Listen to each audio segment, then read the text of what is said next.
시편 136편 1절부터 9절까지 말씀을 교독하겠습니다.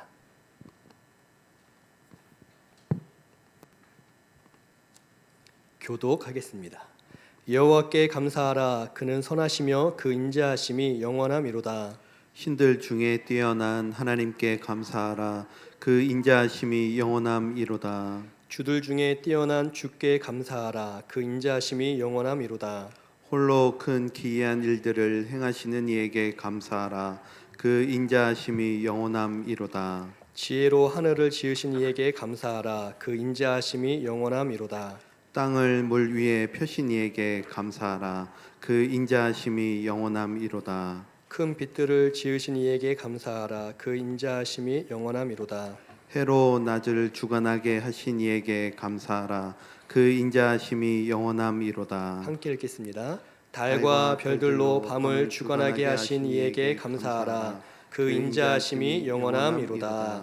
아멘. 아멘. 담임 목사님께서 말씀 증거해 주시겠습니다.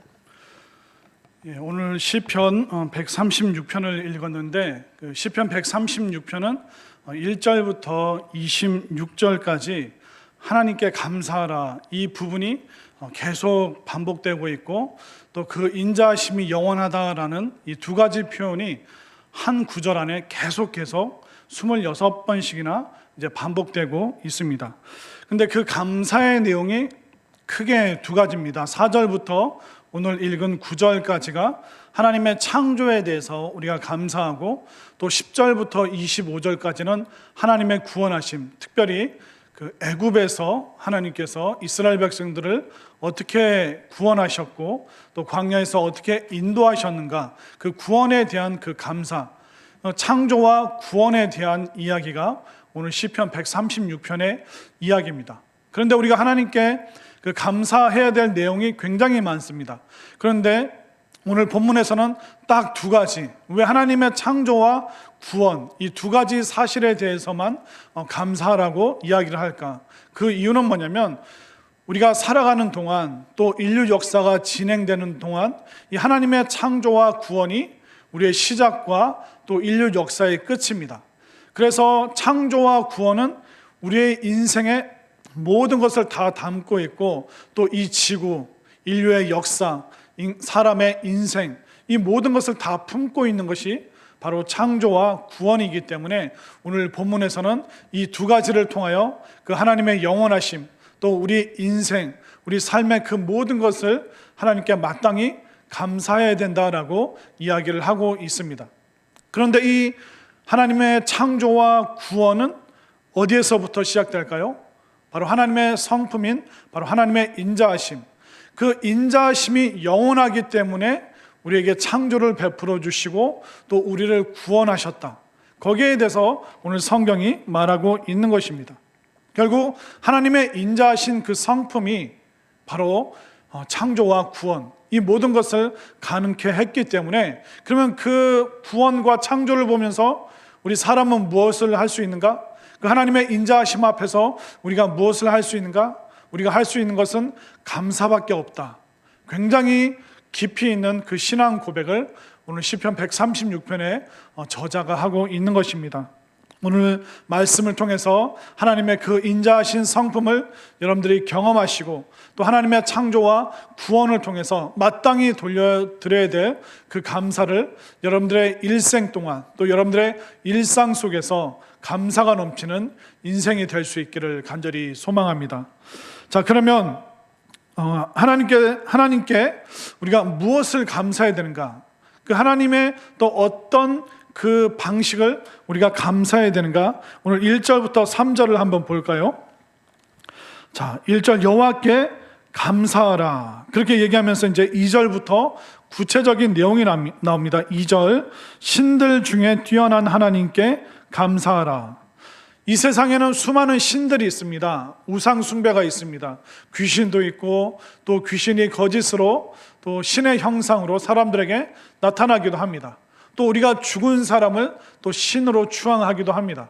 그러나 그 어떤 존재도 영원하지 않습니다. 사람들이 신이라고 하는 그 신들도 결국은 영원하지 않죠. 오직 하나님만이 영원하시죠. 그래서 3절을 보십시오. 주들 중에 뛰어난 주께 감사라. 이 말은 뭐냐면 세상에 수많은 주인이 있습니다. 돈을 많이 가진 사람이 주인 같고 또 권세와 군사력을 가진 사람들이 주인 행세를 하고 있습니다. 또 우리는 주인 노릇하려고 굉장히 노력을 많이 하고 있죠. 그러나 세상의 어떤 주인도 우리 하나님과 비교할 수 없고 또 세상의 어떤 주인도 하나님과 같은 그 인자한 성품을 가진 주인은 없습니다. 그렇기 때문에 오늘 본문의 저자는 그 인자하심이 영원하신 그 하나님께, 사랑과 은혜가 영원하신 그 하나님께 우리는 마땅히 감사해야 된다. 그렇게 그는 지금 선언하고 있는 것입니다. 이 세상에서 여러분들 영원한 사랑을 보셨나요? 예전에 그런 광고가 있었죠. 사랑은 움직이는 거야. 여러분들은 TV를 안 보셨죠? 사랑은 항상 움직입니다. 그리고 사랑은, 사람의 사랑은 영원하지 않습니다. 우리가 언뜻 생각했을 때 부모님의 사랑이 얼마나 놀랍습니까? 그러나 부모님의 사랑도 기한이 있습니다. 부모님이 우리 곁에 영원히 계실 수가 있나요? 그렇지 않습니다. 부모님이 아무리 우리에게 사랑을 베풀어 주셔도 그 사랑은 영원할 수가 없습니다. 또 남편과 아내가 결혼하여 서로 사랑합니다. 그러나 이 사랑도 굉장히 유한하죠. 어떻게 보면 부부가 살아가는 동안 사랑보다는 어떻게 보면 미움이, 저희 부부는 안 그렇거든요. 저희 부부는 사랑이 엄청난데 많은 대부분의 가정이 어떻습니까? 오히려 사랑보다는 미움. 그래서 사랑과 전쟁이라는 그런 제목의 드라마도 있지 않습니까? 우리는 사랑이 많은 것 같지만 의외로 우리 속에는 사랑이 굉장히 희박합니다. 또 우리가 가지고 있는 이 사랑은 영원하지 않습니다. 조건적입니다. 아이들이 자라면 엄청나게 사랑합니다. 그러나 아이가 실망시키면 우리는 순식간에 그 사랑을 내팽개치고 굉장히 눈초리가 변하고 속에서 부글부글 끓기 시작합니다. 그러나 하나님은 어떤 분이시라고요? 그 인자하심, 그 사랑과 은혜가 영원하시다. 그래서 우리는 하나님께 마땅히 감사를 돌려드려야 된다. 그렇게 그가 고백하고 있습니다. 자, 그러면 이 영원하신 하나님의 인자하심이 무엇을 통해서 나타난다고 그랬죠? 바로 창조, 우주와 세상을 만들어 주신 것이 바로 하나님의 인자하심에 대한 증거다. 하나님이 왜 영원토록 인자하신 분이냐? 바로 우리를 위하여 우주와 세상을 만드셨기 때문에 하나님의 인자하시다. 그 하나님께 우리는 감사해야 된다. 그래서 하나님의 창조에 대해서 4절부터 이야기를 하는데요. 자, 4절을 볼까요? 홀로 큰 기이한 일들을 행하시는 이에게 감사하라. 이 우주의 창조는 하나님 혼자, 홀로 하나님께서 이 우주를 만드셨습니다. 오직 하나님만이 창조주시다. 하나님만이 우주와 이 세상과 우리 인류를 있게 만드셨다. 그래서 우리는 그 하나님께 감사해야 된다라고 말하고 있습니다. 세상의 지혜와 지식과 또 과학으로 결국 발견할 수 있는 것이 무엇입니까? 이 자연 만물을 통해서 이것을 지으신 하나님께 우리가 영광 돌려드릴 수밖에 없구나. 그것을 우리는 과학과 지식을 통해서 하나님께 감사할 수밖에 없는 것이죠. 여러분들 창세기 1장의 내용 쭉 아시죠? 하나님께서 이제 땅을 만드시고 바다를 만드시고 그리고 그 지구상에 풀이 있게 하십니다. 꽃도 만드시고 또 새가 날아다니게 하시고 동물이 있게 하시고. 근데 이 모든 환경을 조성하고 나서 맨 마지막에 뭘 만드셨죠? 사람을 만드셨습니다. 그래서 오늘 본문 말씀에 보면 5절 말씀, 지혜로 하늘을 지으신 이에게 감사하라. 6절, 땅을 물 위에 펴신 이에게 감사하라. 7절, 큰 빛들을 지으신 이에게 감사하라. 해로 낮을 주관하신 이에게 감사하라. 달과 별들로 밤을 주관하신 이에게 감사하라. 창세기 1장에 있는 그 천지 창조의 모습을 굉장히 간략하게 요약하고 있습니다. 그런데 만들어진 순서가 중요합니다. 만약 땅과 바다와 하늘과 동식물이 없는 상태에서 사람을 먼저 만들었다고 생각해 보십시오. 그럼 그 둥둥 떠다니는 그 우주에서 사람부터 먼저 만들면 어떻게 됩니까? 사람이 하루도 살아갈 수가 없죠. 공기가 없는데, 호흡을 할 수 없는데, 먹을 것이 없는데 어떻게 살아가겠습니까? 하나님의 창조의 역사를 보면 결국 사람을 염두에 두시고 인류의 그 생존을 생각하시면서 하나님께서는 우리가 살 수 있는 그 지구 환경을 다 조성하신 후에, 우리가 먹을 수 있는 식물과 동물을 다 만드신 후에, 그리고 마지막 날 하나님께서 사람을 만드셨다라고 말하고 있습니다. 이것은 과학적인 방법이고 하나님의 지혜이지만 여기에 뭐가 있습니까? 우리 사람을 향한 그 하나님의 인자하심, 그 영원하신 그 계획과 그 섭리가 이미 창조 때부터 이미 하나님의 그 영원하신 인자하심이 그 창조에 스며 있다는 것입니다. 그리고 하나님께서는 만드셨을 뿐만 아니라 이 지구가 유지될 수 있도록, 우리 생태계가 살아갈 수 있도록 하나님께서는 이 지구를 몇 도 기울이셨죠? 잊어버리셨나요? 주일날 말씀드렸는데 23.5도 기울여서 온도가 바뀌고 바람이 불고 물이 순환하고 그리고 밤과 낮이 있도록 하나님께서 모든 생명이 살아갈 수 있도록 사계절이 있을 수 있도록 23.5도 기울여 놓으셨습니다. 이런 행성은 뭐 태양계 또 다른 곳에 아무것도 없고 지구밖에 없습니다. 그래서 과학자들이 1991년에 뭘 했냐면 바이오스피어 2라는 그런 프로젝트를 진행했습니다. 그 바이오스피어가 뭔 뜻이냐면 생태계라는 뜻입니다. 근데 1991년에 어떤 민간 기업에서 2천억을 들여서 그 미국 아리조나의 오클라마라는 그 지역이 있는데 거기에 고등학교보다는 크고 대학교보다는 좀 작은 완벽한 사람이 생존할 수 있는 생태계를 진짜로 만들었습니다. 그래서 바이오스피어 2, 이 지구를 바이오스피어 1이라고 하면 우리가 만든 이 오클라 지역에 만든 이 바이오스피어를 두 번째 생태계라고 하자. 그러니까 지구의 그 생태계를 완전히 축소시켜서 여기에 8명의 과학자, 의사, 동식물학자, 건축, 그리고 기술자, 8명의 자원자를 받아서 그들이 그 바이오스피어 2 안에서 살아가도록 만들었습니다. 그래서 거기에는 뭐가 있었냐면 바다, 강, 습지, 열대, 우림, 사막 5개의 기후 지역을 만들었고요. 거주지, 농경지, 경작지, 가축 그 안에서 완벽하게 자급자족할 수 있도록 4,000 종류의 동식물을 거기에 다 집어넣습니다. 그래서 이제 공기도 다 산소도 나오고 완벽한 그 생태계를 구축을 했습니다. 그러나 그게 지금까지 있을까요? 그렇지가 않습니다. 1991년에 이걸 만들었는데 6개월 후부터 문제가 발생했습니다. 그 안에서 8명의 과학자들이 생활을 하는데 6개월 후부터 산소가 희박해지기 시작했습니다. 그리고 그들이 겨우 버틴 것이 약 1년 6개월 지나서 더 이상 못 살겠다. 두 손 두 발 다 들고 8명이 포기를 하게 됐습니다. 완벽한 생태계, 바이오스피어 2를 했지만 결국 2년도 채 채우지 못하고 그들이 다 포기하고 말았습니다. 산소 그 공급기를 설치하고 또 식물이 있기 때문에 광합성이 일어나고 동물과 사람이 살 수 있는 최적의 환경을 2천억 들여서 그들이 만들었지만 6개월 지나서 문제가 발생하기 시작했습니다. 어떻습니까? 하나님께서는 이 우주뿐만 아니라 지구, 바이오스피어, 완벽한 생태계를 만드셨습니다. 그럼 모든 과학의 집약체인 작은 생태계를 만들었지만 6개월 만에 산소가 감소하고 또 그 유리를 통해서 빛이 들어오는데 광합성이 완벽하게 이루어지지 않는 거예요. 유리를 투과하다 보니까.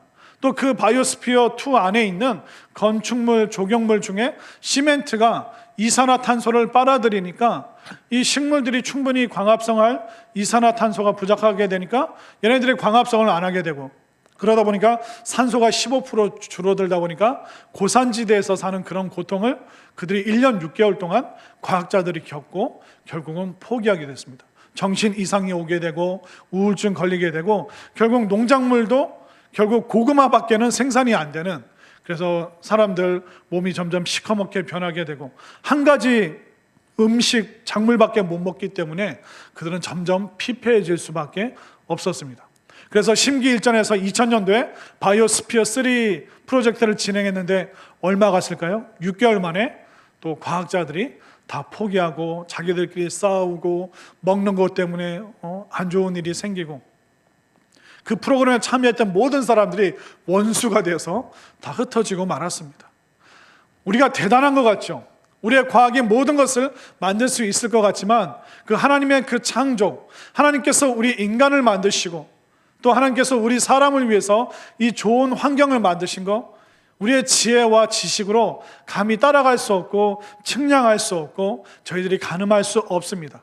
이미 하나님의 창조에서부터 하나님의 인자하신 성품이 드러나고 있기 때문에 우리는 매일매일 호흡하고 우리가 매일 하늘을 보고 걸어다니면서 순간순간 하나님의 인자하심에 감사할 수 있는 우리 모두가 될 수 있기를 소망합니다. 자, 두 번째, 하나님의 영원하신 인자하심은 우리의 영혼을 죄와 사망에서 건지시는 걸 통해서 하나님의 인자하심이 드러나고 있습니다. 10절 말씀을 보겠습니다. 애굽의 장자를 치신 이에게 감사하라. 하나님께서 한 민족 이집트의 장자만, 첫 아들들만 하나님께서 정확하게 치셨습니다. 왜 그런 재앙이 그 이집트에 내렸을까요? 이스라엘 백성들을 구원하시기 위해, 원수와 같은 그들에게 치명타를 입히기 위해서 하나님께서는 세상 제국을, 세상 나라를 하나님께서 제어하시는 것을 볼 수가 있습니다. 하나님께서는 믿는 자의 구원을 위해서 하나님께서는 뭐든지 하실 수 있다. 그것은 바로 우리를 향한 그 하나님의 인자하심, 그 사랑과 은혜, 원수된 그 모든 세력들을 멸하시는 그 하나님의 능력이 우리에게 무엇입니까? 바로 하나님의 인자하심이다라고 오늘 성경이 말하고 있습니다. 그뿐만 아닙니다. 자, 13절로 가보겠습니다. 홍해를 가르신 이에게 감사하라. 이스라엘 백성들 이집트에서 가까스로 도망쳤습니다. 그런데 그들 앞에 뭐가 있습니까? 바다가 있습니다. 아니, 겨우 도망쳤는데 하나님, 우리들 앞에 바다가 있으면 어떻게 합니까? 뒤에서는 이집트 군사들이 쫓아오고 앞에는 건널 수 없는 바다가 있고 하나님, 우리를 어떻게 하시려 합니까? 그러나 여기 하나님의 인자하신 그 섭리와 지혜가 개입되니까 어떻게 됩니까? 기상천외한 방법으로 하나님이 이스라엘 백성들을 구원하시죠. 그 홍해가 그 동풍을 통하여, 바람을 통하여 밤새도록 그 바다가 갈라지고 그 바다가 마르게 하셔서 그들이 마치 마른 땅을 건너는 것처럼 그 홍해를 건널 수 있도록, 결국 하나님의 구원의 방법은 무엇입니까? 우리 인간의 상상을 초월한다는 것입니다. 우리가 생각할 수 있는 구원은 무엇입니까? 인간의 선행, 우리가 착한 일 하면 구원받는다. 우리가 고안해낼 수 있는 방법은 이거밖에 없는 거예요. 그래서 절에 다니시는 분들이 봄에 뭐 하는지 아세요? 물고기를 양어정에서 잡아다가 어디다 풀어주죠? 강에다 다시 풀어줍니다. 그러니까 돈 주고 붕어와 잉어를 사서 강에 방생을 해주면서 우리가 선행을 했다, 착한 일을 했다, 그들이 말을 합니다. 스님 수고하셨어요. 자, 우리 회 드시러 가시죠. 그러니까 이게 우리 인간의 선행이라는 것입니다. 우리가 이 생명체를 살려주지만 결국은 또 그 생명체 살려주는 일 수고했다고 또 다른 생명체를 먹는 거예요. 결국 우리가 고안해낼 수 있는 구원의 최고의 방법은 선행밖에 없어요. 그러나 그 선행이 얼마나 불완전하고 또 비윤리적이고 비이성적인가. 여러분들 선행하신 거 있으세요? 올해 이제 하루밖에 안 남았습니다. 오늘 12월 30 맞죠? 12월 30날입니다. 31일 내일까지 하루밖에 안 남았는데 이 코로나의 시즌 동안 여러분들 선행한 거 있으세요? 아무것도 없잖아요. 결국 우리가 생각해낼 수 있는 구원의 방식은 선행밖에 없는데 선행하는 사람 없습니다. 드뭅니다. 근데 오히려 우리는 악행은 더 많이 하죠. 아무리 물고기를, 붕어를, 잉어를 많이 풀어줘도, 그리고 우리는 그 삶의 이면에 우리가 얼마나 악한 사람인지 우리가 알잖아요. 그렇기 때문에 우리가 고안해낸 그 방식으로, 우리가 만들어낸 그 우상과 그 신들로는 우리는 구원받을 수가 없습니다. 하나님께서는 홍해를 가르시는 굉장히 놀라운 방법으로 이스라엘 백성들을 구원하셨습니다. 또 하나님께서는 어떻게 하셨습니까? 예수 그리스도, 하나밖에 없는 그 아들, 하나님의 그 본체이신 그 예수님이 죽으시기까지, 신이라는 존재가 사람이 되어서 사람을 위해서 목숨값을 내어놓는다. 그 어떤 종교, 어떤 신, 그 어떤 우상도 만들어낼 수 없는 그 구원의 기상천외한 방식, 바로 사람을 구원할 수 있는 가장 완벽한 방법, 죄가 없는 사람이 대신 목숨값을 치름으로 말미암아 죄 있는 사람을 구원하는, 결국 하나님께서는 홍해라는 방식을 통해서 이스라엘 백성들을 구원하셨습니다. 불가능이 가능토록 만드셨죠. 또 예수 그리스도의 그 십자가를 통해서 우리는 선행으로 구원받을 수 없는 불가능의 존재인데 예수님이 대신 죽어주심으로 우리에게 그 구원의 가능성의 문을 활짝 열어놓으신 것입니다. 이것이 무엇입니까? 바로 하나님의 인자하신 그 성품이 바로 구원을 통하여 우리에게 나타나고 있다라고 말하고 있습니다. 그뿐만 아닙니다. 15절 말씀 보십시오. 바로와 그의 군대를 홍해에 엎드려뜨리신 이에게 감사하라. 그 홍해라는 것은 구원의 모습을 보여줄 뿐만 아니라 그 홍해는 연쇄작용을 일으켜서 뒤쫓아오는 그 원수와 같은 세력들을 다 진멸하고 멸망시키는 방법이 되었습니다. 십자가가 무엇입니까? 사망과 저주 같죠. 그러나 그 십자가는 우리에게 영생과 생명입니다. 믿음이 있을 때 그 하나님의 인자하심이 우리가 생명으로 오는 것이죠. 그리고 예수님께서는 그 십자가에서 사망 권세에 대해서 승리하셨습니다. 그 십자가는 바로 원수의 세력, 사탄 마귀의 세력을 다 멸하는 그 능력이 바로 십자가에 있는 것입니다. 십자가의 이 두 가지면 그것을 하나님의 인자하심을 믿음으로 받아들일 때 영생이 주어지죠. 그러나 그 십자가를 거부하고 그 십자가를 미워할 때 그 세력들은, 그 원수와 같은 세력들은 저주와 심판과 멸망 아래 놓일 수밖에 없는 것입니다. 결국 하나님께서는 이 홍해라는 것을 통해서 바로 구원과 심판, 또 하나님께서는 예수 그리스도의 그 십자가를 통해서 구원과 심판, 이 두 가지 모습을 다 보여주고 계시는 것입니다. 바로 하나님의 인자하신 성품이 창조에서도 나타나지만 바로 우리를 구원하시는 이 모든 방법 속에 바로 하나님의 인자하심이 있기 때문에 이 하나님의 인자하신 성품 앞에 여러분들이 무릎 꿇고 감사의 고백을 올려드릴 수 있게 되기를 소망합니다. 자, 마지막 세 번째, 하나님의 한없는 그 사랑과 인자하심은 인도하심과 승리를 통해서 우리가 경험할 수 있습니다. 자, 16절 말씀, 그의 백성을 인도하여 광야를 통과하게 하신 이에게 감사라. 하나님은 천지 창조로 끝나는 것이 아닙니다. 그리고 하나님께서는 이스라엘 백성들을 애굽에서 구원하시는 것으로만 끝나는 것이 아닙니다. 그들을 매일의 일상에서 인도하신다. 그들을 이끄시고 광야에서 생존하실 수 있도록 매일매일 인도해 주신다. 이스라엘 백성들 광야에 그냥 내버려 두면 죽을 수밖에 없습니다. 그래서 하나님께서는 구원하셨을 뿐만 아니라 그들을 매일매일 그 광야에서 인도하셨죠. 근데 인도하시는데 그 삶 속에 승리가 있습니다. 17절부터 20절까지 유명한 큰 왕들이 나옵니다. 17절, 큰 왕들을 치신 이에게 감사하라. 유명한 왕들을 죽이신 이에게 감사하라. 아모리인의 왕 시온을 죽이신 이에게 감사하라. 바산의 왕 옥을 죽이신 이에게 감사하라. 수많은 종류의 왕이 있고 경제적인 왕, 군사적인 왕, 정치적인 왕, 제국을 다스리고 있는 왕, 이 땅에 수많은 왕이 있지만 하나님께서는 이스라엘 백성들을 구원하고 인도하시기 위해서 세상의 그 군왕들을 멸하고 원수와 같은 그 세력들을 무찌르신다. 누구를 위하여? 구원받은 그 백성을 위하여 친히 인도하시는 그 하나님. 그 하나님께서 왜 그렇게 인도하신다고요? 바로 우리를 향한 그 인자하신 성품, 그 사랑과 은혜의 성품으로 인하여 우리가 구원받고 인도받을 수 있다. 그렇게 말하고 있습니다. 또 이스라엘 백성들이 어떤 신분이었습니까? 23절로 한번 가보겠습니다. 23절 우리를 비천한 가운데서도 기억해 주신 이에게 감사하라. 24절 우리를 우리의 대적에게서 건지신 이에게 감사하라. 이스라엘 백성들은 비천한 존재, 비참한 존재라는 것을 그들은 알고 있었습니다. 그러나 하나님께서는 그 신분이 낮은 그들조차도, 노예와 같은 그 삶을 살았던 그들조차도 하나님께서는 그 인자하신 성품으로 구원하신다, 그렇게 지금 선언하고 있습니다. 그리고 그들에게 승리를 주실 뿐만 아니라 비천한 그들에게 왕을 이길 수 있는 능력을 주실 뿐만 아니라 하나님께서는 그들에게 땅을 주십니다.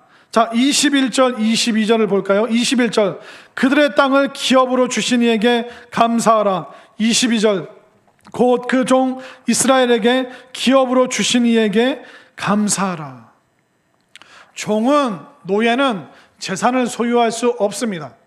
그러나 그들의 비참하고 비천한 신분을 하나님의 백성, 하나님의 사람으로 하나님께서 친히 그들의 신분을 바꿔주셨습니다. 그들을 구원하시고 인도하시고 또 승리케 하시는 하나님께서 그들에게 놀라운 땅을 유산으로 상속할 수 있는 은혜를 베풀어 주신 것이죠. 우리도 어떻습니까? 우리가 죄 많은 세상에서 십자가로 말미암아 구원받았습니다. 또 우리는 매일매일 인도함을 받습니다. 그럼 우리는 마지막에 하나님 나라라는 우리가 상상을 초월하는 그 놀라운 땅을 여러분 모두가, 우리 각자가, 우리 한 사람 한 사람이, 우리 전체가 그 놀라운 땅을 유산으로 상속받는 것을 분명히 믿으시기를 바랍니다. 하나님께서 이미 이스라엘 백성들을 위해서 그 땅을 준비하셨고 또 이 땅에서 믿는 사람들을 위하여 천국이라는 하나님 나라라는 우리의 상상을 뛰어넘는 그 땅을 예비하셨음을 믿으시기를 바랍니다. 왜 그러실까요? 바로 하나님께서 인자하시기 때문에, 하나님의 그 인자하신 성품은 영원하시기 때문에 창조와 구원, 그 모든 것은 하나님께서는 인자하신 성품으로 완벽하게 하나님의 계획과 섭리와 지혜를 통하여 우리를 구원하시고 인도하시고 승리케 하시고 마침내 땅을 우리에게 주시는 그 하나님께 여러분들이 매일매일 순간순간 감사할 수 있게 되기를 바랍니다. 자, 한번 생각해 보십시오. 우리는 누가 나에게 뭘 주면 감사하다고 하잖아요. 누가 뭐 참기름을 짜서 한 병 갖다 줘도 감사하고, 또 집에서 키운 상추를 뜯어줘도 감사하고, 귤을 주고 또 딸기를 주고 또 생일날 선물을 주면 어떻습니까? 선물을 받으면 우리는 감사합니다, 감사합니다, 거듭 감사하다고 얘기를 합니다. 또 여러분들 회사 사장님이 만약 뜻밖의 또 보너스를 여러분들에게 주면 어떻습니까? 여러분들 그걸 받으면서 몇 번이나 머리를 조아리면서 감사합니다, 고맙습니다, 황송해 하면서 여러분들 되풀이해서 감사에 대한 그 고백들을 하실 겁니다. 근데 희한한 건 뭐냐면 우리는 마땅히 감사해야 될 사람들에게, 감사해야 될 분에게 감사하질 않습니다.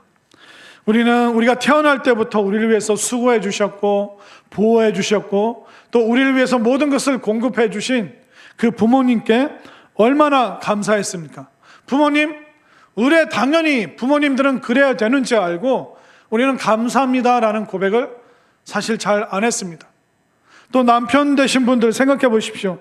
아내들이 매일 밥 해주고 빨래해주고 설거지해줍니다. 이걸 우리는 사실 당연시 여기고 마땅히 감사해야 되는데 감사해 하질 않습니다. 1년에 한 번 선물 주는 그 친구에게도 고맙다, 그렇게 몇 번이나 우리가 문자를 보내고 만나면 고맙다, 우리가 볼 때마다 고맙다고 하는데 매일매일 일상 속에서 우리에게 놀라운 것을 제공해주는 부모님이나 또 아내나 그 우리 주변 있는 사람들에게 우리는 감사합니다라는 그 표현이 너무나도 인색한 시대를 살아가고 있습니다. 마찬가지입니다. 우리는 하나님께 우리를 구원하시고 우리를 위해서 천지 창조를 하시고 우리를 위해서 모든 생태계를 만드시고 우리를 위해서 예수님을 보내주시고 우리를 위하여 천국을 예비하신 그 하나님께 우리가 얼마나 감사하고 있는가, 실제로 진짜로 제대로 감사하고 있는가 생각해 보시기 바랍니다. 26절을 보십시오. 하늘의 하나님께 감사라, 그 인자하심이 영원함이로다. 그 하나님이 어떤 하나님이십니까? 25절을 보십시오. 모든 육체에게 먹을 것을 주신 이에게 감사하라. 결국 이 136편의 저자는 매일매일 순간순간 창조와 구원, 그 위대한 이야기도 감사하지만 매일매일 먹을 것을 주시는 그 하나님께 그는 감사하고 있습니다. 놀랍지 않습니까? 여러분들 저녁 드셨나요? 안 드셨어요? 그럼 이따 제가 1,000원씩 드릴게요. 안 드셨으면 저에게 오십시오. 희한하지 않으세요? 어제 먹을 게 있었는데 오늘 또 먹을 게 있어요. 내일 또 먹을 게 생길까요? 안 생길까요? 생깁니다. 밭도 풍년, 과수원도 풍년, 논도 풍년, 바다도 풍년. 너무너무 풍성합니다. 우리는 매일매일 일용할 양식을 하나님으로부터 우리는 공급받고 있습니다. 근데 과연 우리는 이 매일매일의 이 당연한 것을 마땅히 우리는 감사하고 있는지, 하늘이 보이고 구름이 흘러다니고 또 오늘은 눈이 펑펑 내렸습니다. 신기하지 않습니까? 그 눈을 보면서 부들부들 떠는 거예요. 하나님 감사합니다. 하나님 감사합니다. 우리는 매일매일 하나님께 마땅히 감사를 올려드려야 될 줄로 믿습니다. 왜 그렇습니까? 창조하신 하나님, 구원하시는 하나님, 원수를 물리치시는 하나님, 그리고 우리를 인도하시고 승리케 하시고 또 하나님 나라라는 우리가 상상할 수 없는 그 땅을 예비하신 그 하나님, 우리는 하나님의 인자하심에 대해서 너무 당연하게 생각하고 있습니다. 우리는 코로나 이전에 모이고 예배드리고 먹고 마시고 웃을 수 있는 거 당연하게 생각했습니다. 그러나 보이지도 않는 바이러스로 인해서 일상이 딱 멈추니까 어떻습니까? 우리가 매일매일 감사해야 되는구나. 우리가 너무나도 감사하지 않았구나. 우리는 이 환경, 이것도 감사해야 되지만 그 전에 누구에게 감사해야 됩니까? 그 하나님의 인자하심, 너무나도 당연하게 생각했던 그 하나님의 인자하심, 우리를 구원하시고 우리를 위해 모든 것을 예비하신 그 하나님께 감사하는 여러분들이 되셨으면 좋겠습니다. 우리는 자꾸 잊어버립니다. 감사를 잊어버립니다. 이제 올 한 해 하루밖에 남지 않았습니다. 목사님, 코로나로 인해 힘들었는데 올 한 해 어떻게 감사합니까? 그러나 우리는 마스크를 쓰면서도 감사할 수 있어야 되고, 우리가 함께 만나지 못하고 모니터로 만난다고 할지라도 우리는 마땅히 하나님께 감사의 고백을 올려드릴 수 있어야 될 줄로 믿습니다. 여러분들 한 분 한 분 정말 진심을 다하여 하나님께 감사하고, 또 하루밖에 남지 않은 올 한 해도 우리가 힘들고 외롭고 또 궁핍한 시간이 있었지만 그러함에도 불구하고 하나님의 구원하심을 바라고, 또 하나님께서 이제 새로운 일을 창조하시고 또 하나님께서 우리를 승리케 하시고 하나님께서 우리를 구원하실 것이다, 이 모든 것에 대해서 미리 감사할 수 있는 우리 모두가 될 수 있기를 간절히 소망합니다. 하나님 감사합니다. 감사합니다. 우리를 위하여 이 천지를 창조하시고 정말 잘못된 그 모습이 많이 있음에도 불구하고 끝까지 기다리시고 우리를 구원하신 그 하나님, 원수를 물리치실 뿐만 아니라 우리를 인도하시고 승리케 하시는 하나님, 그 하나님의 인자하신 성품을 의지하여 저희들 감사와 또 놀라운 감사를 매 순간순간 올려드릴 수 있도록 인도하여 주시옵소서. 저희들은 너무나도 자주 감사를 잊어버립니다. 하나님의 그 인자하심을 너무나도 당연하게 생각했습니다. 그러나 이제 올 한 해를 하루 앞두고 우리가 마땅히 충만하게 또 충분히 완벽하게 하나님 앞에 온전한 감사를 올려드릴 수 있는 우리의 삶이 될 수 있도록 인도하여 주시옵소서. 감사드리며 우리의 모든 것 되시는 예수님의 이름으로 기도하옵나이다. 아멘.